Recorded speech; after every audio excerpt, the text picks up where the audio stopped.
Lake Forest podcast is supported by viewers, listeners, and businesses just like you. Broker Michelle Parno has lived and worked in Lake Forest for over 2 decades. Michelle's lending experience, when combined with her real estate expertise, makes her an invaluable asset to her clients as they navigate their home buying or selling process. Call Michelle now at 847-528-8721, 847-528-8721. For the best cannabis in the world, look no further than Iliad Epic Grow.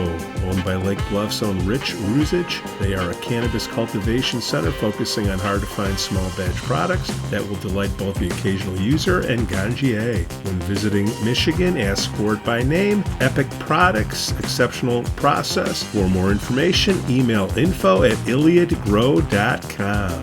Laracy and Company CPAs, founded in 2010 by Lake Forest's own Brian Laracy, specializes in tax preparation and bookkeeping services. Earning the People Love Us on Yelp award, their process is straightforward. Just upload, review, and file. For a free quote, visit LaracyCPA.com now. That's LARISEYCPA.com. I'm excited to share with you something special from our Lake Forest community, the Aesthetic Lounge Med Spa, located at 775 North Bank Lane in Lake Forest near Wisconsin Avenue. This just isn't any spa. They offer an amazing blend of traditional spa services plus the added benefit of medical procedures and treatments. In a relaxing and luxurious spa environment, you can enjoy a range of cosmetic and aesthetic treatments. These are all performed under the supervision of top medical professionals. The Aesthetic Lounge Med Spa provides skin care, facial rejuvenation, body contouring, laser hair removal, Botox, dermal fillers, chemical peels, and much more. What's great is that each treatment is tailored not just to enhance your appearance, but also to address specific skin concerns and to promote overall well-being. So if you're looking to pamper yourself and take your beauty routine to the next level, give the Aesthetic Lounge Med Spa a call at 224-768-8028 or visit them at their location on North Bank Lane. It's an experience your skin will thank you for. We'd also like to say we're thankful for our Patreon supporters, Otto, John C., Helen, Eric, and J.M. The mayor, he knows Lake Forest. He's forgotten more about Lake Forest than I will ever know, Joe. Look at that, high and high. Yes, sir. Speak of the devil. What do you mean? Mayor George, how are you guys? Long time. How are we? I don't know. What have you heard? Seems like you're keeping it going. That's impressive.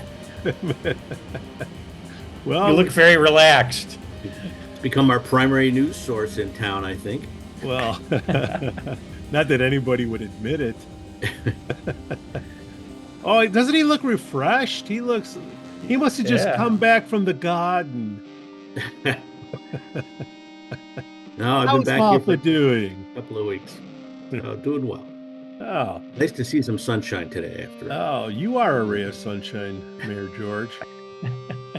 Will you be called mayor? Thank you. Will you be called mayor the rest of your life? I'm afraid so. I think it's one of those titles like president that just goes with you for the rest of your life. Colonel. Well, you're gonna wear one of those lapel pins like Joe? What yeah, but I don't have a lapel to put it on because I don't wear a jacket very much anymore. Oh, God bless. I'm jealous. I'm jealous, George. Well, Mayor George, when were you mayor of Lake Forest? Let's clue everybody in who just happened to trip and fall over and fall into this podcast. Well, I started on May 1st of 2019.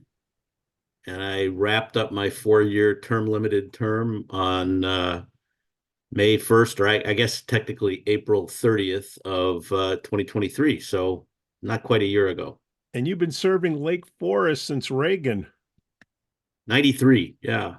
I answered I answered a little card that I got in the mail from the caucus asking for volunteers.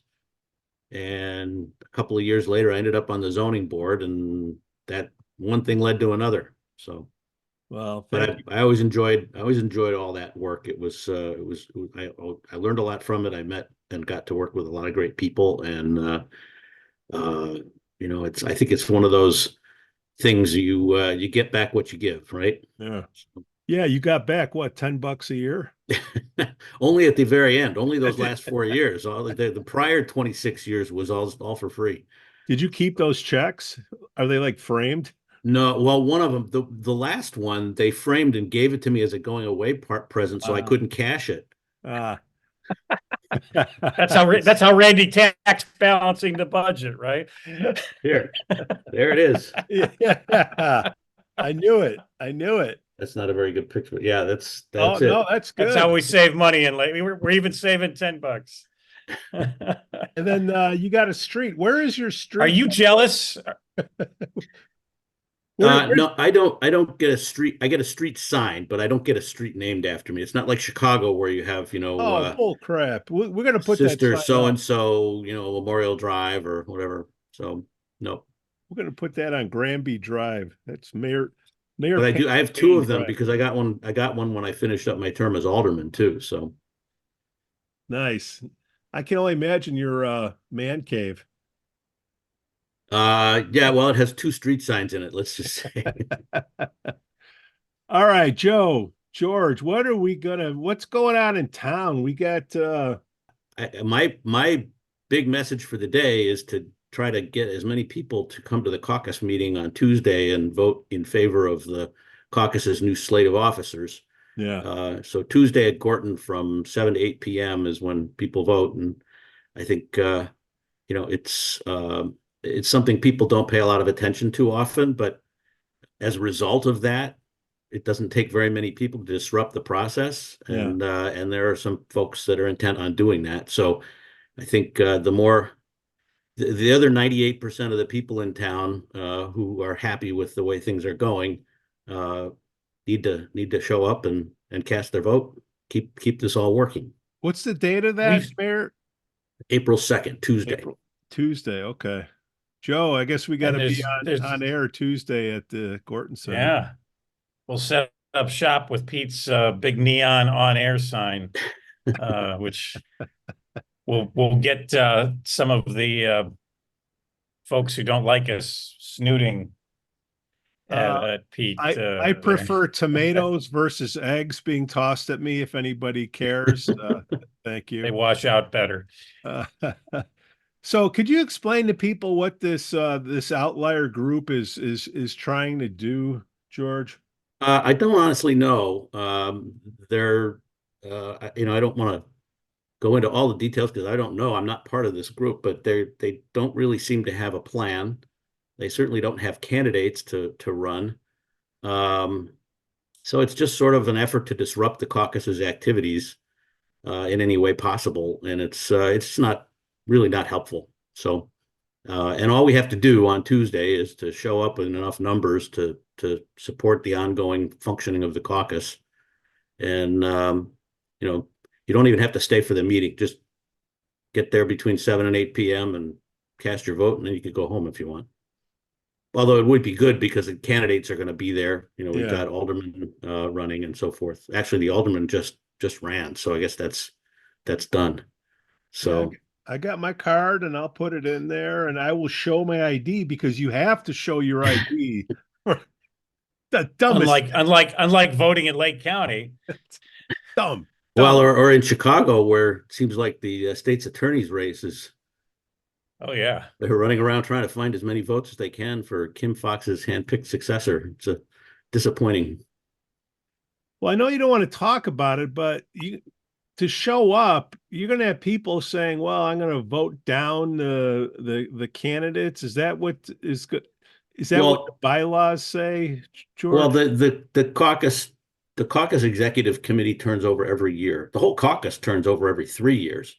So, because, everybody serves a 3-year term and they serve them in staggered terms. So the entire population of the caucus turns over every 3 years. And every year they elect a new president, a new vice president, treasurer, a handful of executive offices, and there's a vote to ratify that. It's basically just a ratification vote.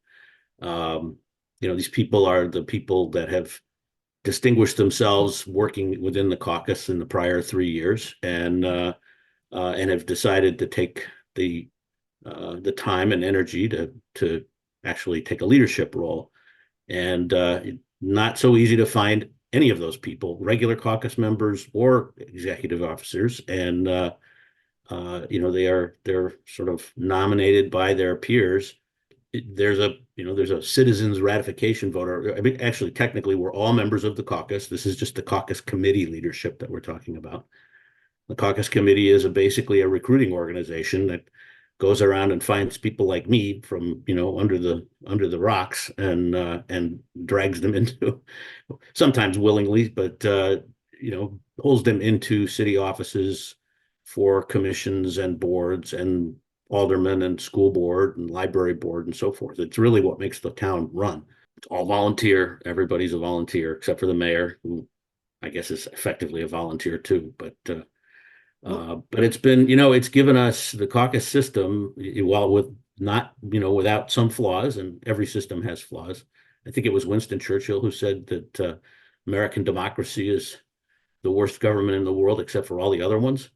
So I think, no system is perfect, but we've had almost 100 years of very good government in this town. The city, I don't know if anybody really paid attention to this. It's worth watching the presentation from October of the results of the community-wide survey that the city did last year.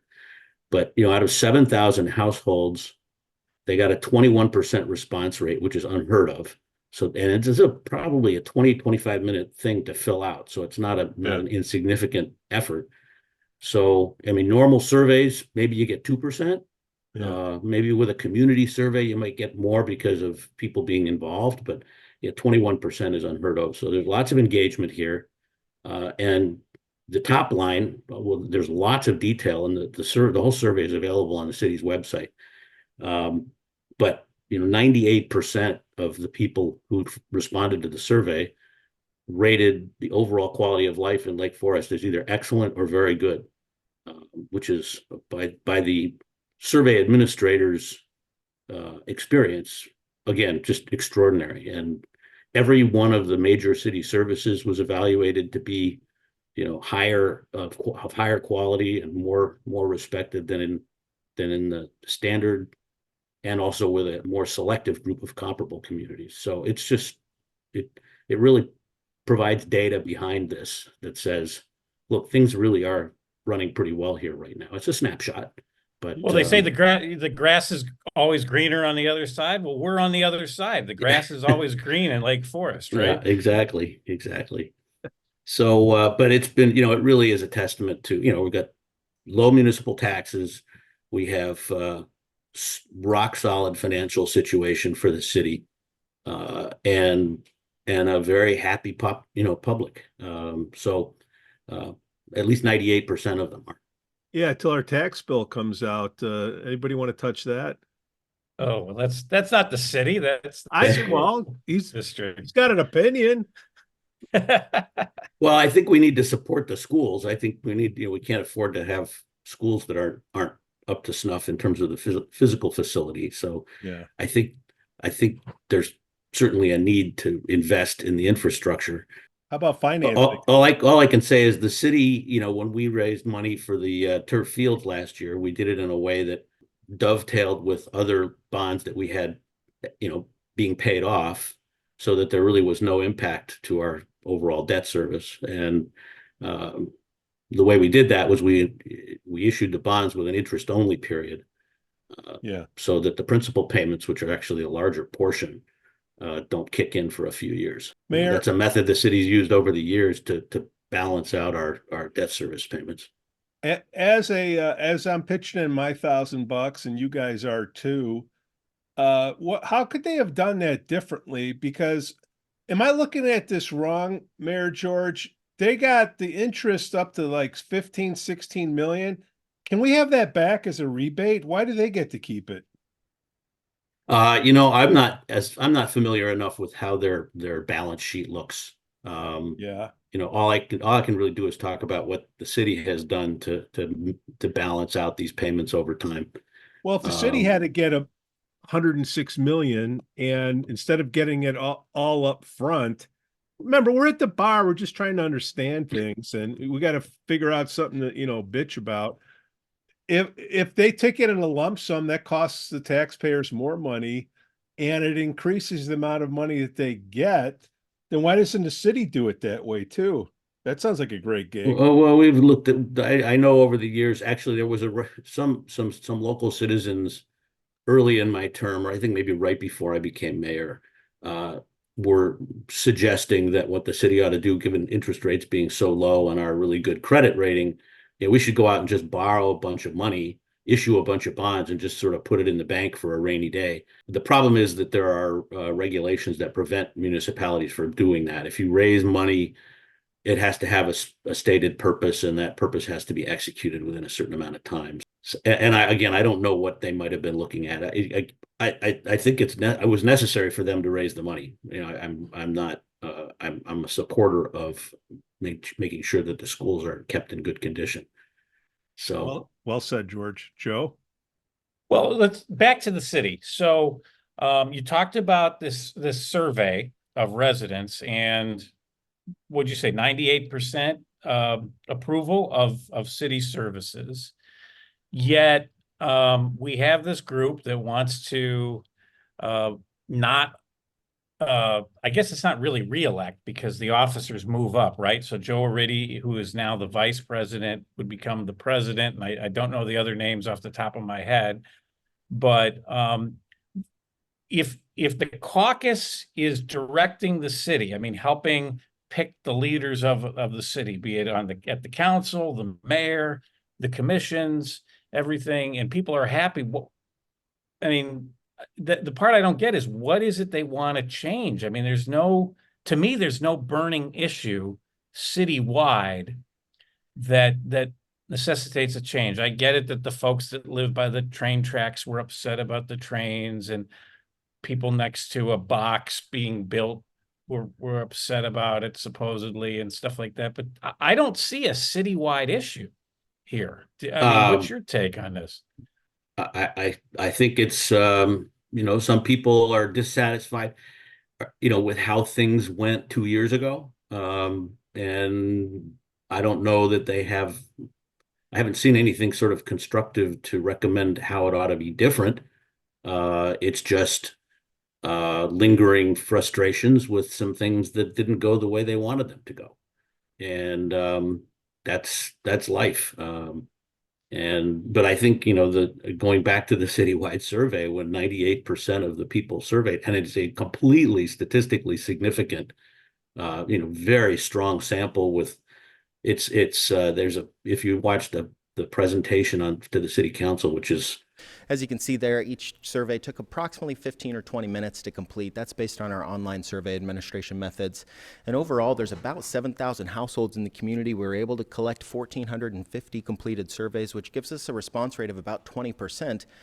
While I've seen 20% response rates based on random sampling before, I've never achieved a response rate so high based on all household participation. So, I mean, this is an outstanding achievement. One of the reasons for that is because our typical margin of error, or our goal margin of error for this particular project, was about 5% plus or minus at the 95% level of confidence. And you were able to bring that down based on participation alone to 2.6%. So just over 2.5% at the 95% level of confidence, which means if we were to allow all city participant households to participate again, and we collected 1,450 surveys 100 times. 95 out of 100 times, we're going to get these same results, plus or minus that margin of error of about 2.5%. In addition to some demographic features that were collected in the survey to ensure that the overall sample of the results matches or closely mirrors the representative sample of the community based on census results, we track also the geography of those respondents. So the household survey was based on the residential addresses within the city. Only one survey per residential address was selected, and we were able to track that online using that verification question at the very end of the online survey. And as you can see here, we got a really solid distribution of responses from throughout the city. When we talk about who responded, some questions, as you can see in the report, are directly comparable to U.S. Census results. What we're comparing here is your age of the respondent. We also asked the household type ages so we could get a more accurate assessment of who or what type of households were responding to the survey. We also wanted to make sure that we're representing those folks that have lived here 31 plus years. When we talk about the bottom line up front, this is just astounding news. When we talk about general perceptions, I've already stated the obvious, but folks are extremely satisfied with the overall quality of life in the city, the overall quality of services provided, and even going all the way down to the bottom, 60% of respondents are still saying excellent or good when we're talking about city council acting in the best long-term interest of the community. So even when we're talking about elected officials, we're still seeing extremely high positive responses. One thing nationally that's really occurred over the last 18 months to 24 months is a significant drop in trust in local governments. The perceived notion that you could trust your governments in the past is kind of fading based on some of our research. It seems like here in Lake Forest, you've been able to kind of combat that national trend that we've seen. When we talk about satisfaction with overall city services, we've listed kind of the overall or major categories here. Within the survey instrument that I'm sure you're familiar with, or at least is in the back of the full report, you'll see that we broke this down into various subsections, but it's all kind of predicated on what we're seeing here. And what we're seeing is fire and emergency, parks and trails, and police services coming out at the top. When we asked respondents what are those services for which are most important or we should emphasize most over the next few years, those were also the 3 services that they want us to continue to emphasize. So what that tells us is that we're performing extremely well. They want us to keep up that good work. Now, as we get towards the bottom, we find some services, overall quality of new development and the development process, but we know residents are typically less well informed about those types of issues, which can lead to some perception-related issues. What we want to do is make sure to set the bar for those, communicate effectively, but we're still performing extremely well with less than 20% of respondents saying anything in the dissatisfied category here. We wanted to also ask, what's bringing you to Lake Forest? What's going to keep you here? What I've highlighted are the items that are going to have the largest impact on the respondent's decision to stay in the city. So that's kind of struck across all of those items there. But what I did is basically sorted the chart in the sum of very important and somewhat important responses. The only thing that's not necessarily important to a vast majority of respondents is the availability of multifamily housing, whereas everything else is really high or elevated levels of importance. And what we find is that lower taxes than in nearby cities, schools are kind of those items that maybe aren't necessarily bringing people here, but definitely going to keep them here. Overall safety and quality of your services is also one of those top selling features. And we also asked another perceptions-related item. I couldn't even chart the percentage of respondents who said that they were unsafe or very unsafe. It was 0.4% of our 1,450 surveys. Vast majority, 98% of respondents indicate they feel very safe or safe in the community, 1% saying neutral. When we talk about benchmarking, contextual comparisons, and as you can see here, out of the items that were listed, you've rated above in all 25 items that were comparable, but in the overall satisfaction with the major city services, you could see just how far and away you are above those national and the communities with the median income categories. What we would say here is a difference of about 3%, maybe up to 5% for some of the averages would be a significant difference, and you were able to beat that in all but the library programs and services. We talk about priorities for improvement. As I mentioned at the beginning of the presentation, regardless of how the results would have shaken out, we were going to develop priorities for improvement based on the satisfaction, and then this question as well, city services that are most important to households. What we want to assess are those services for which residents are below average satisfied and above average indicating importance. And what we find there is that there are no services overall in the city of Lake Forest for which residents think that we should have a dramatic or a major shift in investment or priority just based on these results alone. However, we were able to find a few areas in which the city could address or look at a little bit more closely in the coming years in order to improve generalized satisfaction with city's infrastructure. This is drainage and stormwater sewer management, streets and neighborhoods, city streets overall, and city street lighting. I've also highlighted city sidewalks in this particular section. It's one of those areas that if satisfaction were to dip just slightly, it would become a high priority item or a rating of 0.10 or more. For recreation priorities as well as the library, we're going to display and present the recreation program priorities today.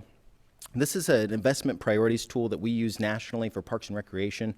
We do a lot of parks and recreation work for your districts here in the Chicagoland area. About 200 of these a year are completed across the country, and each and every one of them contains this type of analysis. What we want to know first from respondents is if they have a need for a given recreation program, and we had a separate question for library programs and services, but here's the overall or the percentage of respondents who indicated they had a need. We then want to assess, based on those responses, how well are those needs currently being met. So if you don't have a need for an item, you're not responding to this question. If you had a need, this is what you're responding to. And what we also want to know is which ones are most important. Those items in the red, those top priorities, for investment are those items that are going to lead to the biggest bang for our buck, or the biggest return on our investment, meaning that the largest number of households in the community would be served, or their unmet needs would be served by investing in those items towards the top of this analysis. Again, that doesn't mean that sailing and dance programs should be eliminated. It means that we're currently or likely serving the current need in the community relatively well, and there's not a need for future investment or further investment. Now, this is another just example of some of the other analysis that we did. In your full report, you'll see the overall open-ended comments. What we wanted to make sure that you saw here is that when we talk about some of our events, concerts, programs, fitness programs, membership, youth sports, when we're talking about all this stuff, we asked respondents for an open-ended response. And here are some of the items that they told us. We see pickleball really large. We see some of those program adult class. And what we can see here is that the sources currently used to get news and information about the city program services and events, topping out at the top there is the city's website, your quarterly dialogue newsletter, and emailed newsletter. So in summary, it's really difficult for a consultant to kind of get up here and just say, hey, everything's great and everything's fantastic. Now, in summary, everything is really great, and folks feel fantastic about living in Lake Forest. I mean, it is the bottom line. What we have is really an issue with some of our city infrastructure, some draining, city streets, city street lighting, really just in one particular area of the community for the most part. Those are really our only top priorities for investment based on the results of the survey. I think it's the October 16th meeting. They did a pin map of where all the responses came from. They're almost perfectly spread around all 4 wards. It's just a totally significant, valid sample. 98% of the people in town who responded said life here is either excellent or very good. So and that doesn't happen by accident, right? No, that that's takes the a lot of work. That's the point. It's taken 100 years of hard work by the caucus. It's taken, many of the people on the boards and commissions have been serving the city in various capacities for many years. There are a number of people like me who've been involved for, upwards of 20 or 30 years and kind of know how everything works and how it got this way. I can tell you, when I first got involved in the zoning board back in the early 90s, the Kathy Cerniak's predecessor retired about 7 or 8 years later, and there was a before and after thing. His name was Chuck Crook. He was a great guy. The photos of what the city looked like when I moved here in 1989 versus when he retired, and then if you did it again today, it's even more dramatic. This city only gets to be, looking better and better all the time. And while there are disagreements about specific items like, signs and certain buildings, and in the long run, the city has never looked better. And the notion that somehow there's a throwing off of our commitment to historic preservation and that the city doesn't care about that anymore is absolutely incorrect. City we only care more and more all the time, and but decisions have to be made, and it's a private market. The city doesn't own all the property. The city simply guides the development, and so you try to get the best solutions you can. Well, the 2% is causing 98% of the damn problems, and people need to get educated, but they need to be motivated to be educated. And the only way that I can do is draw a parallel. George, you can bow out on this one. This is just me and Joe talking at the bar, my 5th Miller Lite. But take a look at Highland Park, Nancy Rotering, the Nancy Rotering, Prue Beidler, Susan Garrett, Julie Morrison, the Fab Four, that anti-business, what has happened to Ravinia Brewing, and a member of the city council had to resign because all of a sudden the dude's getting sued. Lake Forest could be like that. Their city council's a mess. We could be in that mess right now if Prue Beidler was mayor. Joe, your thoughts? And then Mayor, you can... Well, I think George is going to wisely step out of that. But George, in Lake Forest, I think the city has been, back to the issue with bars and restaurants and local businesses, the city has really bent over backwards, really, to bring in and welcome as many new businesses and stuff, right? I mean, like Well, you said, we don't own the city doesn't own the property. Can't tell a company to build a restaurant or something, but that you try to make it as business friendly as you can. And I think that they've come a long way from with code enforcement and stuff to try and allow that, right? Well, one of the primary things back before COVID, when I was first elected, and people asked me, what are my plans for the city? And I said, well, one of them was to make sure we had a smooth transition with the new city manager, which I think has worked out quite well. Another one was to see if there was something we could do to improve the condition of our real estate market, which was a very tall order, but it turned out things turned around nicely with COVID. Sort of a silver lining in a very dark cloud. And then the third thing was to try to get more lively, more life in our downtown, in both our downtowns or both our business districts. And so we definitely made an effort to be welcoming to businesses that were trying to move here. With so much of Chicago being shut down, there was some of the better restaurant operators in the area started looking outside of the city for new locations for growth, and we've benefited from that tremendously. And there's actually now a couple more new food options coming to town. There's, I believe, a new Italian restaurant that's going to open up in Westwood Square. I don't know exactly the status of that, but that's what I've heard. I believe Once Upon a Bagel is talking about opening up right on Deer Path. I've certainly seen that in social media postings. So, and then we've got La Colonial, we have Sophia Steak. And the interesting thing is many of our surrounding communities are actually spending large amounts of taxpayer dollars to attract restaurants. I believe Glenview, this is a little foggy in my memory, but I think they are working with the Sophia's people now to build, I don't know if it's a Sophia Steak or another concept, but right in downtown Glenview, and Glenview is literally building the building for them. And I think the cost to Glenview is something on the order of $3 million. So we have provided some very modest sales tax rebate incentives if sales go well, and I think La Colonial will benefit from that because they've done extraordinarily well beyond anybody's projections. And that's really the only case. We had a little modest incentive for the Forrester Hotel, which predated me. But we haven't had to do that.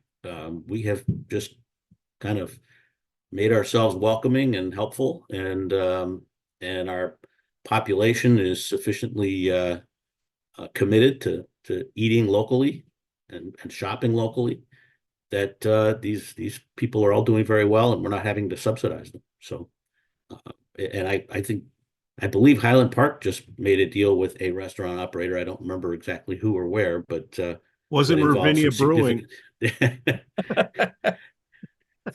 So that's, yeah, we've really done very well through the last few years in terms of attracting new businesses to town. Interesting. I don't know how much as mayor you interact with the caucus itself. I know there's a little bit of separation between governing and the political side of things, but Joe Aridi, who's running for president of the caucus, has only lived in Lake Forest for like 10 years. So the notion that the caucus is this old guard of, people that have been here, decades and decades. I mean, you moved here and got on grow board up here, yeah. Right. So it is not a closed, group meeting in the basement of First Pres or anything, and all that. It's a very open. It's 43 neighbors, and it varies. We have some people on the caucus now that have been around for a while, and a whole bunch that haven't. And 3 years from now, it'll be a whole nother group, and it's 43 people who have to be recruited and found and volunteer their time, and it's a lot of work too. That's the other thing people don't think about. The caucus does most of their really exceptional work very much behind the scenes, just screening candidates for boards and commissions, interviewing them, recommending them. I mean, the mayor does work very closely with the caucus because all these appointments actually are mayoral appointments. So ultimately, the mayor is the one who says, okay, this person is going to be nominated. This person is, the right person to fill a seat on a board. And because of that, most 98% of the time, the caucus gets it right. Every once in a while, they need to be corrected. So there were a couple of those on my watch, but very few. So, but it's a lot of work. It's a lot of time commitment, and they do a great job. And we also benefit from just the incredible talent pool that we have in Lake Forest. I mean, the people that we have living here and who are generous with their time and expertise really give us a great pool of people to get our volunteers from. Mayor George, you brought up the pool. You go to the Lake Forest Caucus website, which I'll put right here. You can put in your information and you can fill out the volunteer profile sheet, hereby known as VPS, because people like to use acronyms, but nobody asks what they mean. You put your digits in there and you say, hey, I'm interested in this, this, and this. And then when recruiting time comes up, they go down the list and you interview. It's like an HR position.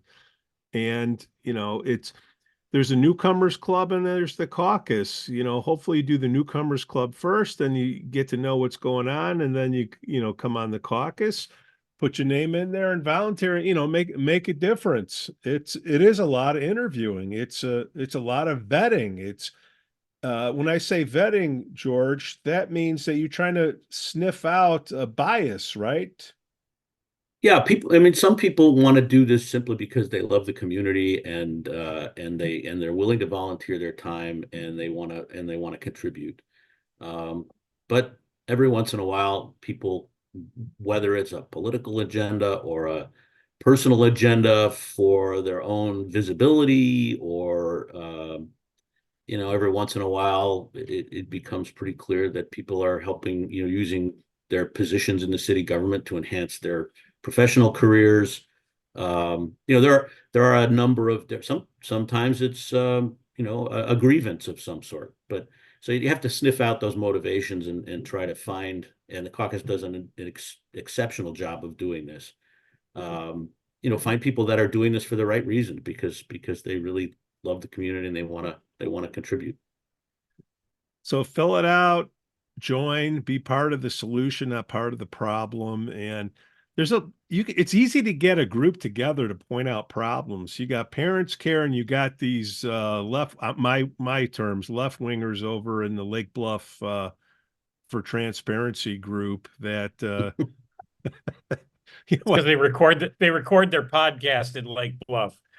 But no, it's like, fine, point out the problems and okay, what's the solution? Because it's so easy to do this, but it's great. You get clicks, you get headlines, but where's the greater good come from? Doesn't help.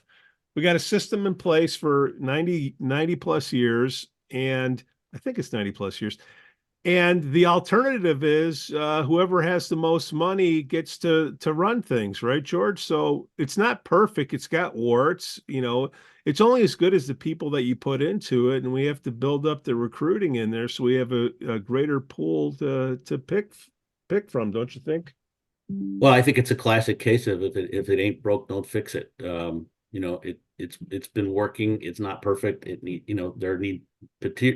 From time to time, there may need to be some tweaks here and there, but I haven't heard anything constructive in that regard. I wouldn't, and what you just said, Pete, was a big part of what was so important about this election for my successor, Randy Tack, is that the caucus is a fragile system. It only continues because of the community's support, and it would be very easy for it to break down and have our government sort of descend into some of the same kinds of things we see when we look at, some of the surrounding communities. So, and for what, it's not being done to make the city better. It's being done to, fulfill the dreams of certain people. So, all right, let's talk beach, So, George. okay, good. Beach. If you want to get all fluffy, okay. It's going to be around. Yeah, it's going to be summer soon. Well, no, that I'm going to be able to wheel my keg down there a lot easier. What's going on with that little path? Oh, on the boardwalk. Yeah. Yeah. Well, that was that was a project I was pretty involved with after my term was over, just trying to find a way to finance that. We raised about, I'm forgetting the numbers exact, but I think we raised collectively about $800,000 to support that construction. The foundations are in. Those were done as part of the beach or the bluff restoration project, and now they're doing the final engineering, and the boardwalk ought to be completed sometime this, I would say, mid to late summer. So it's a little behind schedule. There needed to be a little redesign work done at the last minute, from what I'm told, but great example of public-private partnerships in Lake Forest. The city's paying for about half the cost, and private donations are paying for the other half. And we're going to have a real jewel. It's kind of, if you look back about 10 or 12 years, the whole area, the park, the bluffs, the roadways, have all been renovated significantly. And the beach was built, I think, in 1986. And so it was time. I mean, and so there's been work on the beach itself. There's been, the roadways needed to be rebuilt. The bluff needed to be reinforced so that it didn't come crashing down on the beach. And that's been an ongoing process. The Forest Park renovation was largely financed, almost, I think, a significant majority of the cost of that renovation, which was done 6 or 7 years ago, was paid for privately. The North Access Road was paid for about 2/3 by the city and about 1/3 by private donations, to make it a much better road than it had been.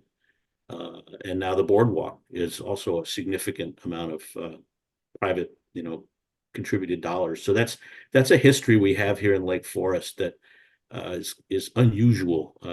That so many of these really nice pieces of well, George, resources are paid for with. It's one of the reasons our taxes stay low, is because we have a committed citizenry that's willing to donate to make the city a better place. Well, thank you, man, because those steps, they're a grabber waiting to happen when you're bringing your sustenance down those steps. Yeah, we have other than driving down in a car, there's really no ADA accessible access to the beach, and there are no sidewalks on those two roadways. The D stands for drinking. Yeah. You can't. And in the community survey that you mentioned earlier, as I recall, the beach had a very high, I think it was approval rating. How could it not? People love the beach. People love but talk about my wife when we moved here. Any nice day, she would go to the beach. I mean, it was just that she could. I mean, it's really a gem here on the North Shore. It's something very special to people here in Lake Forest. Yeah, I mean, going back to the city survey or the community-wide survey, parks and trails, I think, were the number 2 or 3 most appreciated thing raised by the residents. It's interesting. I'm fond of pointing out we have almost 2,000 acres of open space in Lake Forest, between open lands with about 900 acres. And if you count some of the Forest Preserve District, like the Savannah, that's another several hundred acres. And then just our regular parks, and it's a wonderful sort of spacious, comfortable place to be. And it's beautiful. You've got the beach, the Forest Park, Elwha Farm, near and dear to your heart, Joe. you know, the Savannah. I mean, these are really, and all the other preserves around town that are sort of tucked away in various places. So it's a great place. So preserves never won any elections. So so let's talk about November. Now, George, you can chime in or chime out, but I think the property values are going to go up again. I'm just saying, you know, Trump wins and then Chicago loses their minds again. And then all of a sudden you see all the billboards in Chicago move to Lake Forest. That's going to be a good thing, Joe, don't you think? We don't have any places for people to move to right now. I mean, I was about to say we're running out of housing stock here, right? One of the things that's happening here is, I mean, the inventory is, we're back down, you know, from extraordinary levels of activity in 2022 and 2021. You know, we're back down to kind of pre-COVID levels of activity in terms of transactions happening. However, the prices are high because the inventory is low and the demand is high, and people have, you know, we've had, I don't know what the final number is now, but even during my time, it was about 1,500 new families that moved in out of 7,000 households. And I assume that number has continued to go up over the last 3 or 4 years. So we have a lot of new residents, and going back to the caucus thing, I would encourage all of those people to get involved. You know, that's how we keep Lake Forest. You know, I was a young newcomer here once, and you know, I think it'd be great if everybody follows in those kinds of footsteps. So one of the things I have noticed with this is when we got to the election, Randy Tack won handily. I think it was 60-40. Mm-hmm. It just seems that it's these little meetings at Gorton Center where there's a small group of people can hijack that hour-long meeting or whatever time frame it is. Is there any way to open that up more? Like my son is a registered voter, but he can't go to that meeting because he's away at college. You know, that's something that I think has been an issue for the caucus for a while, and finally some people exploited it. I know there was an effort, which some people say is taking away our vote, but there was an effort to change that process, which did not pass, which is fine. So I think the caucus realizes that they're actively looking for ways to reduce the risks associated with that whole process of getting sort of derailed. But for now, that's their process. So important for everybody to come out and support them. And it's important that everybody understand this, because a lot of people don't. They think the caucus is like a little special club. You got to pay a membership dues or something. If you're a registered voter in Lake Forest, you are a member of the caucus. Mm-hmm. Yep. So if people don't come out, what are the outcomes? I mean, I know this is nice, fluffy talk. I feel so good, George, but you know, what are some of the outcomes that people have to get motivated to get off their ass and go vote? It's if these people come in and it causes stink and cause an uproar, it's a disruption that slows things down. But what are some of the outcomes that could happen? Well, there's a group of people who have volunteered and been supported by the rest of the caucus committee to take over these leadership roles. And there's a ratification vote. If the ratification vote fails, then I don't know what the next step is, but I assume they would have to come up with a different slate of candidates. And then the same thing could happen all over again, I suppose. It's this, you know, they'd have to go back. I don't know. That was part of, it's not constructive. And I know there've been lots of conversations between caucus executive committee people and various folks in town who think that things should be done differently. And there really hasn't been any kind of constructive suggestion that I'm aware of to change the system. It's just sort of a negative They're trying to turn this is just Pete talking, George. You can hear, I'll blank your screen. They're trying to turn us into Highland Park. It's not happening. This is more of a conservative town than Highland Park. Okay. Stop it. Urkla and the rest of the clown car participants, cut it out, man. Look, the non-transparent transparency group. We still don't know where they're getting their money from. The caucus, 2c.com. The caucus discloses every penny they spend. We don't know where the transparency group gets their money there, which is kind of ironic for a group that has the word transparency in there. Or what it's being spent on. Yeah. Yeah. Prue's yeah. How did they word that, Joe? They claim they're a 501c3. Yeah. So they're not advocating for Prue, they're just sticking up for her. Is that how they worded that? Yeah, I mean, you can go back and listen to the tape with Turkla on their podcast. And then they said they were a 501c3, but last we checked on the IRS website, they're not listed as a 501c3. So maybe the paperwork is.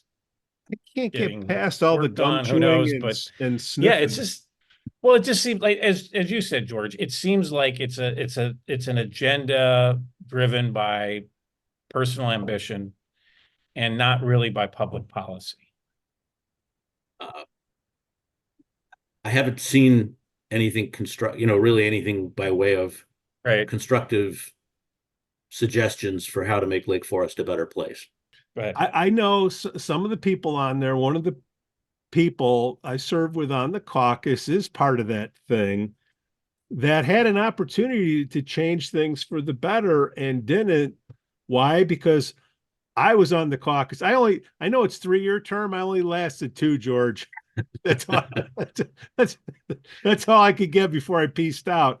But there's people there that seems that disgruntled, this is me saying it, disgruntled, didn't get their way, trying to get something through, I don't know, to put a trophy on the shelf that, hey, we got this happen. This is, why we're doing this. This is the problem, blah, blah.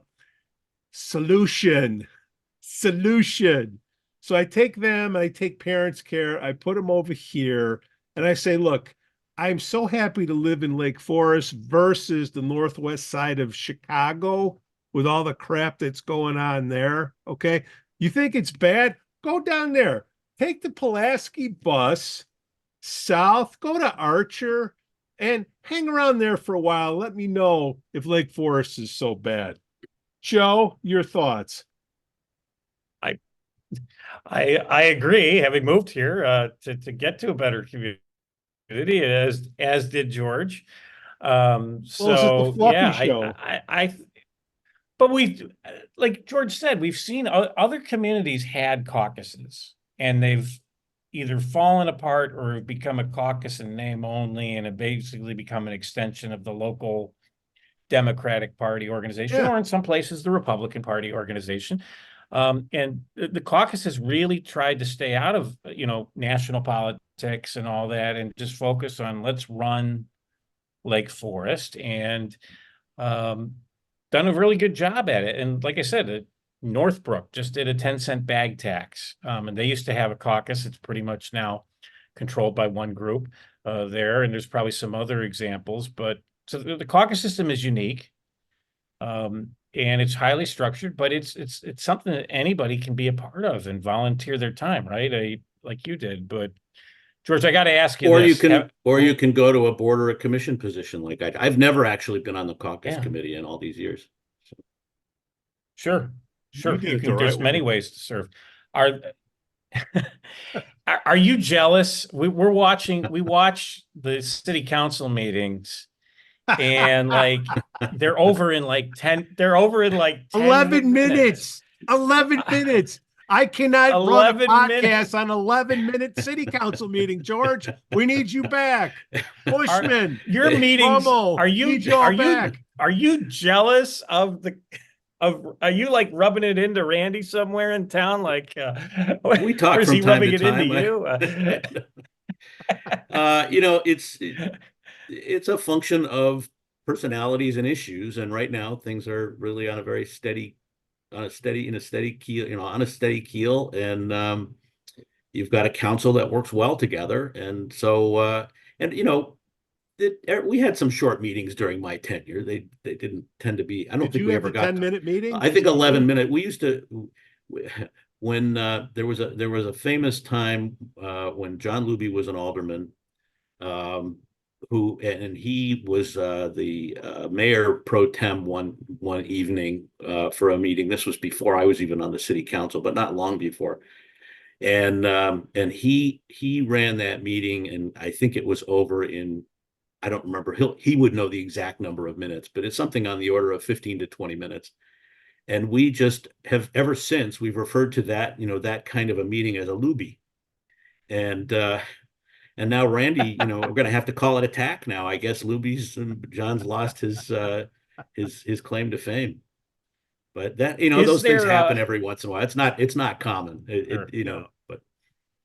but it seems like you have, as you said, a more cohesive council. You've got 8 aldermen really working together and not showboating, not trying to take over a department or an agenda or things like that, and supporting the staff, Jason and all the department heads there. And it seems to, and the result is a 98% approval rating by the residents of Lake Forest of what they're getting. I mean, the proof is in the pudding, right? Yeah. And those going back to that sample size, they also ranked it by, length of time living in the city and age demographics and so forth. And a significant number of our new residents must have filled out that survey. So, they've come here recently, and apparently they like what they're seeing too. Okay. We're too fluffy, guys. We're too fluffy. All right. Well, I was going to ask him a tough question, but go ahead. Oh, you were? Yes. So one of the things. Go ahead. All right, Here's wait. your opportunity, Joe. Ask Mayor George a tough question. All right. So at one of the meetings recently, Mayor Tack announced that the city is going to start looking at replacing the police station. Where do you think it should go? And how is that going to affect the city budget? Is that going to cause a tax increase to build a new police station? Well, it almost certainly, no matter what happens, it almost certainly is going to involve some sort of a bond issue. But hopefully that can be structured in a way that doesn't, unnecessarily boost our tax levy. That building, the public safety building, was built in the 1960s. Things have changed a lot in the world of police and fire. We've spent money on that facility recently to do things like put in women's locker rooms. They just had one locker room for the fire department and one locker room for the police. And so, we now have a number of female police officers and a number of female firefighters. And it was not a hospitable situation for them. And that's the level of this, sort of outmodedness, for lack of a better word, that we're dealing with that building. So that has been an identified long-term capital need for some time. We had other priorities that were taking precedence, but I think we're coming to the point where that is going to have to be dealt with. The current facility is in a floodplain. It's got access issues in terms of just kind of ease of getting in and out for both the fire department and for the police department. But I know that we never really dealt with it during my time. It was sort of out there, but I think there may be some opportunities now, given the state of the commercial real estate market, with interest rates having gone up and demand coming down. There may be some opportunities to acquire some nice facilities without spending a lot of money, and certainly a lot less expensively than building from scratch. I heard recently that I believe Wilmette and maybe also Winnetka are contemplating new police stations, and to build them, from the ground up is a $40 to $50 million proposition. So,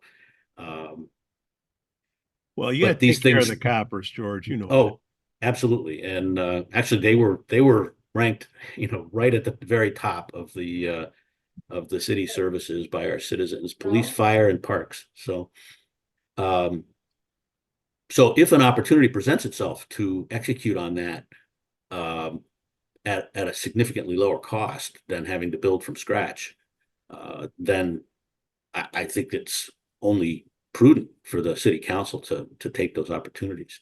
But that's, it's a long way away from actually happening at this point. So, post office, can we put them in the post office? Can we buy that from the government? There was a time when the Postal Service told us that building was going to be surplus, and we started doing some advanced planning around what we could do with it. And then more recently, they've shown no interest in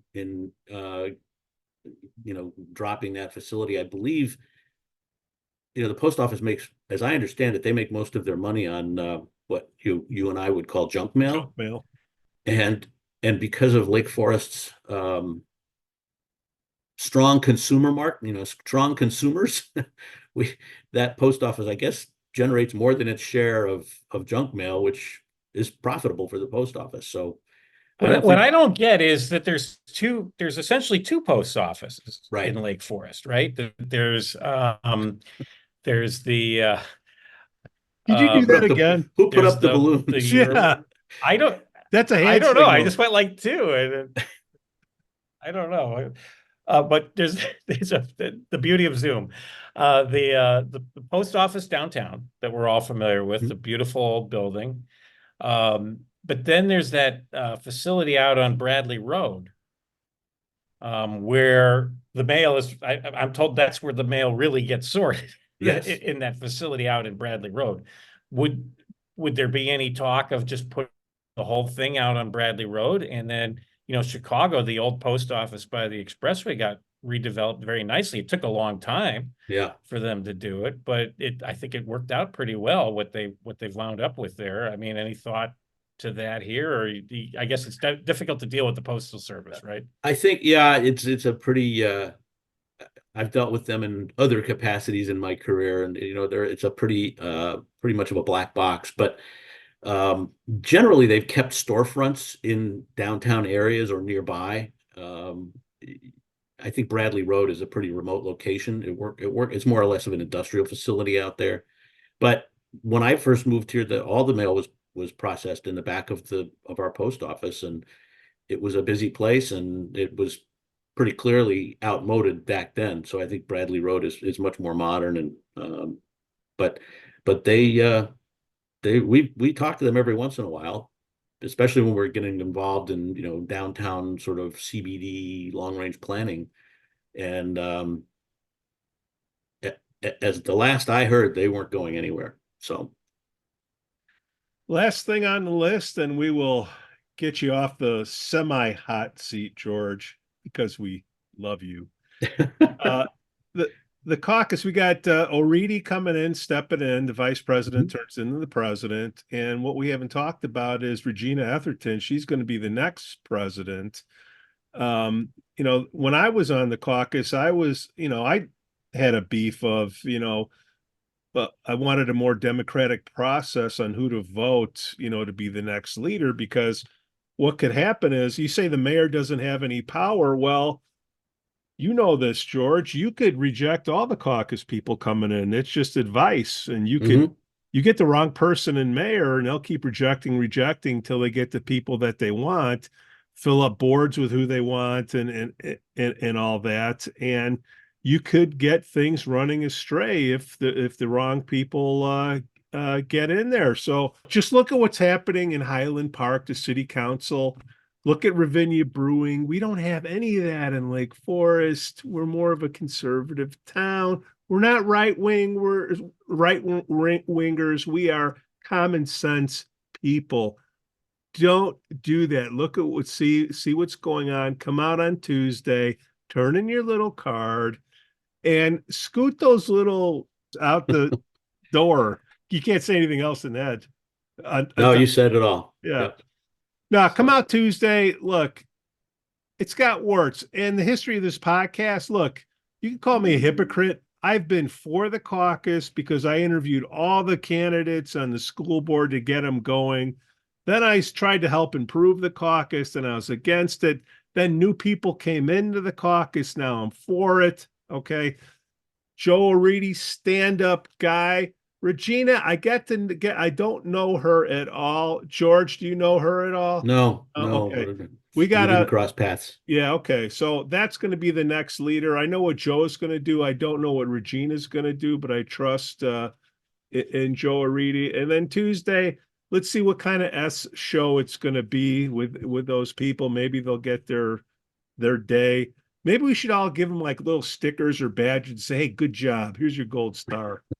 So, George, what you been up to? Things I've been working with a group led by Bruce Grieve, former chairman of the Historic Preservation Commission, and a couple of other local citizens to create Lake Forest Community Fund. One of the suggestions we don't have one. It's surprising we don't have one. Towns like ours, Highland Park has one, Palo Alto, California, Darien, Connecticut, towns like us often have these. We have a wonderful array of not-for-profits that do good work around town, but there are 25 of them, and it's hard to keep track of them. And if for instance you wanted to make a legacy gift to the city, there's really no permanent vehicle to do that with. So the idea is to create basically an endowment, a foundation style endowment that could provide consistent financial support to all of our local boards or all of our local not-for-profits, over time with a sort of a grant making process. And you'll be hearing more about that over the next couple of months. What's it called, George? It's called the Community Fund of Lake Forest. Okay. It is a registered 501c3. Are you sure? I'm very sure, and it didn't take that long. Okay. And you'll be hearing a lot more about that as we really do our formal launch sometime around April, May timeframe. Mayor George, Joe Weiss, another riveting episode. Thank you. Always a pleasure to have Mayor Pandaleon on. Absolutely. See you words Tuesday. Of wisdom. See you Tuesday. All right. Well, nice to see you all, gentlemen. Nice to be seen. Nice to see you, Mr. Mayor. Bring your gold stars out on Tuesday. Give them to those 7 people. Make them feel better. And then head to Duffers or Lantern afterwards, or Chiefs. That's right. Yes. The public house, like the old days. Take care, boys. Okay, take care.